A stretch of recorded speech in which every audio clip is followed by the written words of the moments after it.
Hi everyone, welcome back to Crochet Vlogs. Tracy here, and in this tutorial I'm going to show you how to make my new Tipsy Rose Scarf. Now this is a scarf for the spring and the summer. As you can see, it's nice and airy and it's colourful. I've made this with a Lion Brand Mandala Ombre yarn. It's not really ombre. To me, ombre fades, but this is just different colours to me. That's just how I feel. And this is with the colour Happy, and it is well, very happy when you look at it. It's just all the colours that you love. So this I've called the Tipsy Rose Scarf, and there's a little story behind that. It doesn't go on for too long, so I won't bore you, but it's Tipsy because this is the Drunken granny stitch, and Rose because that was my granny. And sadly, I didn't know her. Well, I did. She died when I was very young. Anyway, so while I clear this out of the way and tell you the multiples and how to get going on this, in the meantime, if you haven't already, don't forget to hit the subscribe button and the notification bell, and you'll be informed when new videos pop up. So just bear with me a second while I get this ready. Okay, so I manipulated the colour of this to some extent because I wanted it to end with one colour and start with another.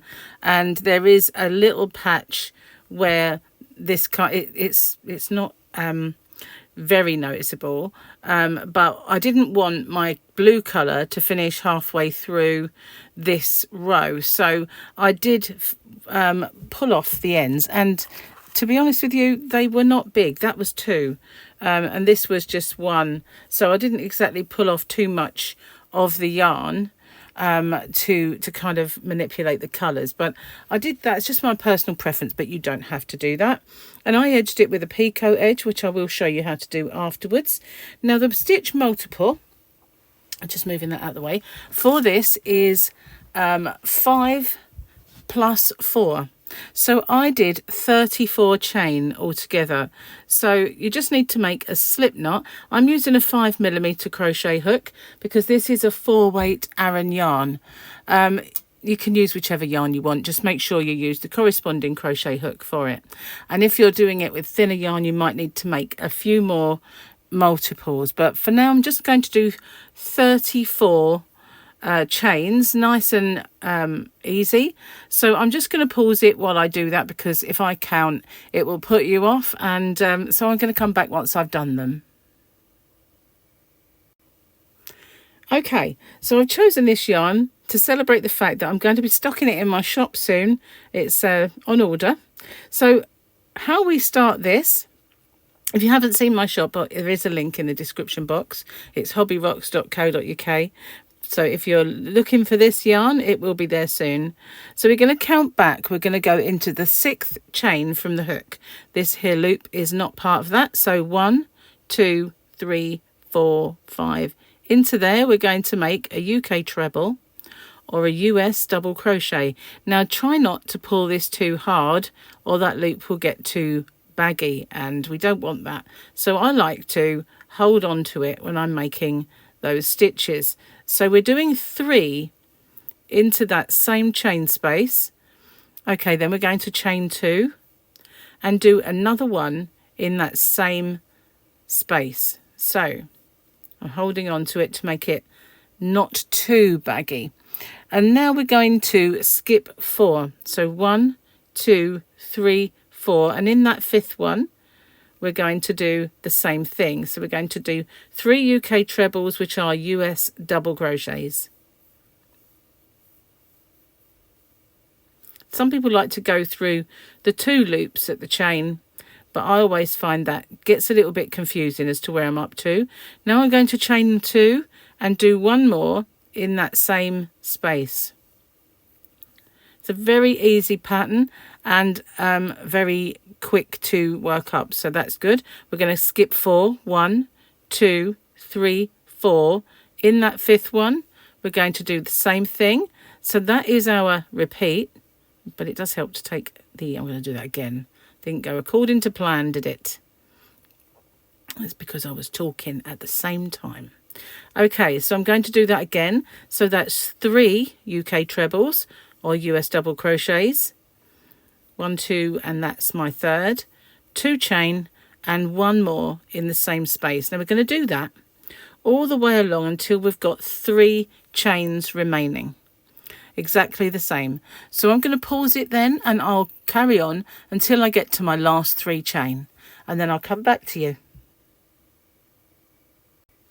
Okay, so here I am. I've got my last 3 remaining, and this is how it's looking.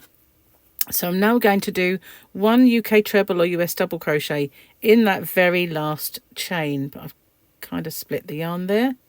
That's it. So I've done my 1, and I'm going to turn. Now I'm not going to do any chaining because from now on I'm doing the stacked double crochet, a stacked single crochet in the US, which will represent a UK treble or a US double. So I'm going to go into that stitch and pull up my loop, yarn over and pull through both of those. And then in this side one only, I'm going to insert my hook and pull up another loop and yarn over and pull through both. Now that's going to represent my first UK treble US double and it's going to make the sides of our scarf. Now you can do more multiples, obviously, turn this into a shawl or a blanket or a wrap, so it just depends, but the multiples, as I said before, are 5 plus 4. So this is how it's looking. Now we're going to begin the repeat of the whole thing. So in this hole, our 2 chain space, we're going to do exactly the same thing. We're going to do 3 2 chain and 1 in there, and that's quite close by, but it works out doing all of those stitches in that space because the next one is quite far away and it will pull it over, so it will stop it from, I think I'll split the yarn there. This yarn has not split on me at all. It's only because I've got a recording equipment in between. So yeah, it does look like it's going to pull round, but because we're going into this space now, that's going to bring it back. So we don't want it to be too loose, just a normal stitch. We're doing our 3 2 chain and 1 more in the same space. So that's pulled it nice and straight. And we're going to do that in every one of our 2 chain spaces all the way along until we get to the end. I'll do 1 more with you and then I'll pause it and catch up with you when I get to that very last stitch.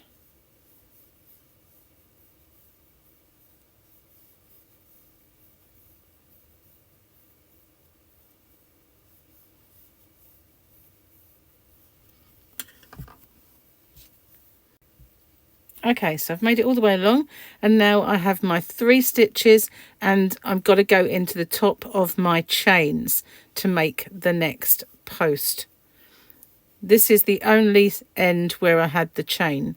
So I'm going to turn my work, and again I'm going to do that stack, and I'm going to do that again with you because it was quite new to some of you. So I'm just going to insert no chain, insert my hook into that first stitch and pull up a loop. Yarn over and pull through both of those in this one side only, and insert. If you're only going through 1 loop, there's your loop that's on the hook, just 1. Going to yarn over and pull up a loop, yarn over and pull through both of them. Okay, so now I'm going to do my 3 2 chain and 1 more stitch in that very first space, just as before. So for this row and all of the rows from now on, we are just repeating the last row or this row. I'm going to do 1 in every 2 chain space all the way along until we get to the end, and I'll catch up with you here because this end is slightly different to the previous. So I'm going to do 1 more with you and then I'll pause it and I'll catch up with you at the end of this row.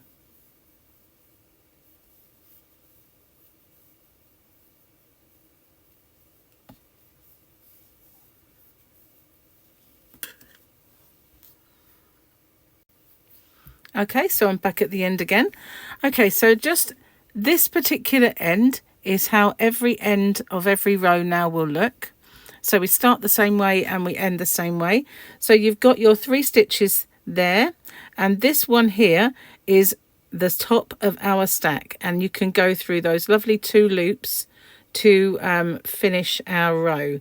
And it's not like, I'll split the yarn again, it's not like going through a tight turning chain. So you've got lovely 2 loops to go into and pull up and make your UK treble or US double. So that is how we're going to carry on. This row is our repeat. Now I'll just show you again my finished scarf, and because the actual colours work out perfectly for 10 rows, then the next row would finish somewhere along here, about here, I think. So at the end of my 10 rows I did change colour. So I'm going to pause the video now, and I will catch up with you when I get to my 10th row, and I will show you how I've changed colour.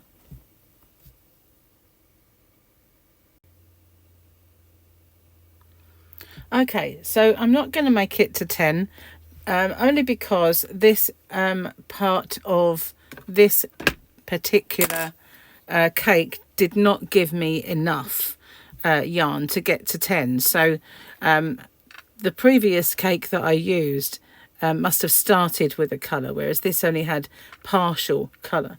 So I'm going to call that it. I'm going to change my colour. So how I do that is I'm going to start my very last stitch, and I'm going to pull through 2 loops and then leave it there. And I'm going to get my scissors and just cut this yarn. Now I'm just going to have to pull some of this off, so that once I'll wind it until I get to the the blue. What am I talking about? Until I get to the blue yarn. It's starting to come in now, but I don't want too much of the green. So there we go. That's better. Take that out of the equation. And then I'm just going to hold this behind with this tail. So make sure they're all held together behind. So these 2 loops stay nice and normal size. And I'm going to just finish off with that. Now, because I'm making a little border around it, you won't see my knots. So I'm just going to knot this. And I will show you how I work my colour in.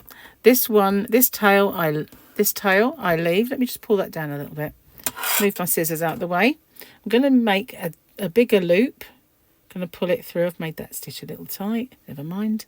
So what I'm going to do is with this green, this tail, I'm just going to, you don't have to do this. If you prefer sewing your ends in, then please by all means continue sewing in ends. But you know, it's not my bag, baby. I don't like sewing in ends. And anything that I'm going to leave that there. Anything I can do to make life easier in that respect, I will. So this one I'm going to work over, because I'm going to go into there and make my stack exactly the same with my new colour. And what I'm going to do, I'm going to show you how I work my yarn in now. I'm going to yarn over and pull through both. And then I'm going to go in to this stitch. I'm going to carry that yarn with me, just like that, and do another. So now I'm going to go into this hole here, this 2 chain space, but I'm going to have that yarn follow me around. Then I'm just going to drop it and bring this back. So I've got 4 loops on my hook, but believe me, you don't see them. I give this one a little pull just to bring it in a little bit more, and now I'm going to work over both of those. Now, depending on how long my tail is, I do that again. Let's have a look. Not really long enough, so I will just either cut that off or bury it in, go back on it. So this one I will just feed it through again, just the green. You won't see it because it's a green. You just don't notice it. And I want the blue one. trying to follow through. So let's move that out of the way. I will do just one more. You could leave it there. It does still work over. Okay, so now I'm going to leave the blue, and I will force that one back through there, and that will not budge then. So now I'm going to carry on as normal, but I'm going to work over this little tail. Now, of course, if you don't have to do this, you don't have to do the stacking at the front either. You can just make sure you do your chaining. But I find that the stack stitch is so much easier to work not only to work into when you get to the end of the row. That's kind of getting a bit tufty. That blue one has snuck in again, that's why. Let's pull it out.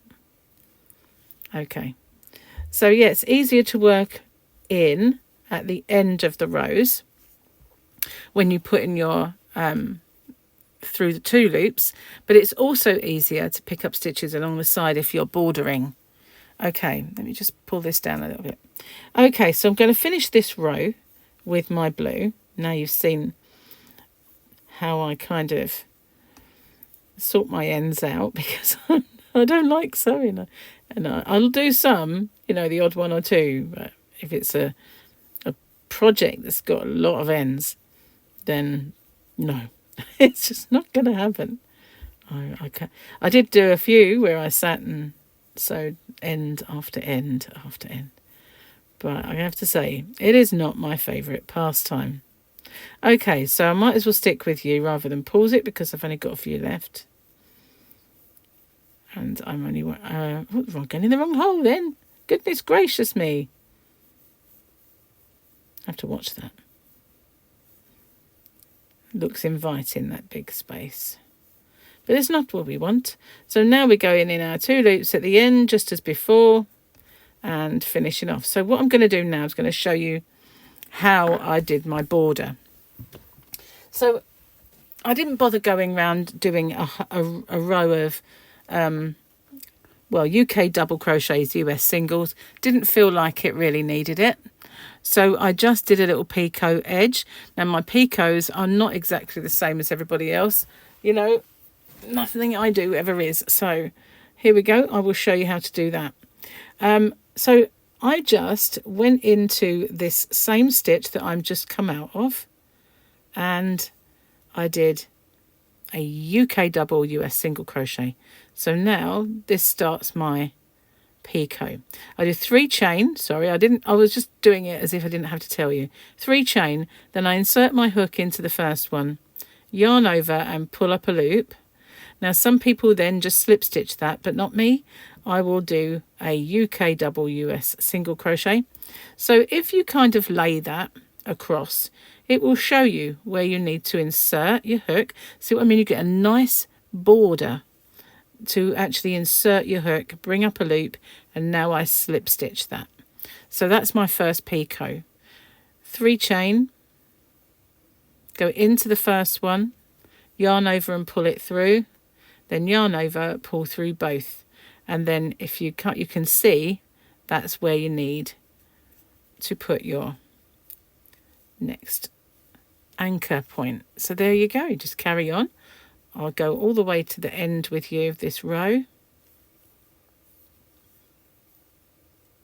So if you just lay it, you can see that's a nice space for it. But you get my drift here. You get to go through that split there, didn't it? Do you know, I never split this yarn. It must just be because I'm on camera. I've used it a lot and it's never split on me. So again, we're going to do another one. And what you want to do is you want to finish right at the corner, and you can manipulate that to a certain extent. So we're going to go in that one.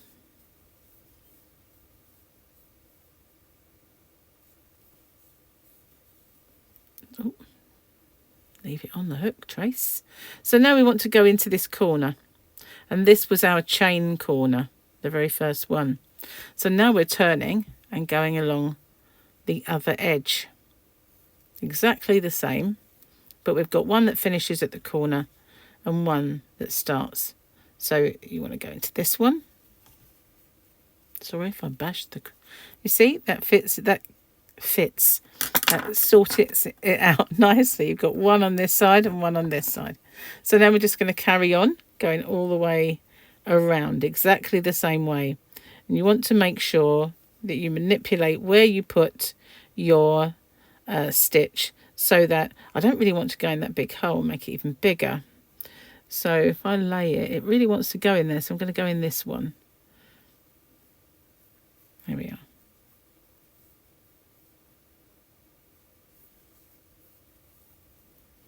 Okay, so I'm going to go into this one. Okay, so we're just going to do that all the way around our work. And I'll show you as well. That's how I did my border. I'm going to undo that because I realise now I haven't shown you how to square it off. So I'm going to do that first. So that's how I did the Picot. Deliberate mistake. I will now show you how I squared this off. Because you've got a ruffly edge. You can leave it like that. But, you know, that's not what I wanted to do. Okay. So back to the start. Okay, we'll ignore the ends. What I did now for I'm going to do my stack exactly the same.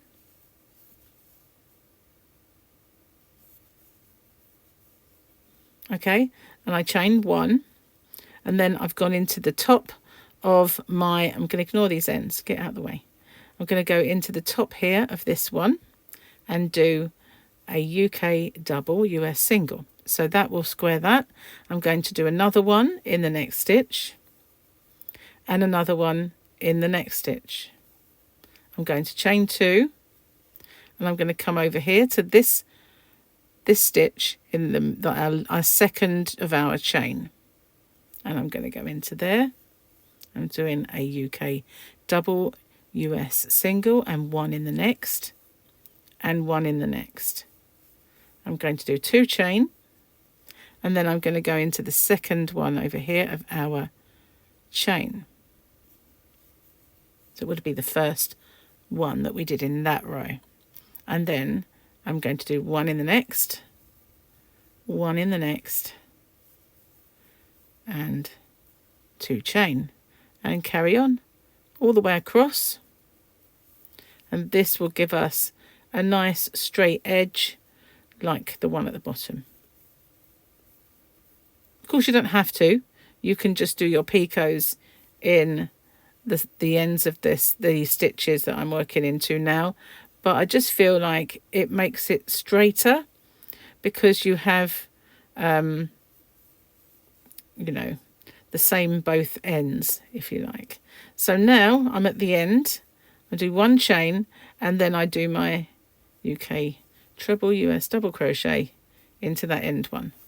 And if I pull that out, you can see it's now a nice straight edge, and then I'll do my picots. So yeah, deliberate mistake there, but at least I remembered in the end. That's how I made the Tipsy Rose Scarf. Okay, so like I said, you can use this stitch for shawls, blankets, anything, even garments, but it's a lovely airy stitch, and if you use a thinner yarn, then it's even lighter. But I just wanted to use this bright coloured yarn called Happy because it just said spring and summer to me. Anyway, thank you for watching. I will see you on the next one. Bye bye for now.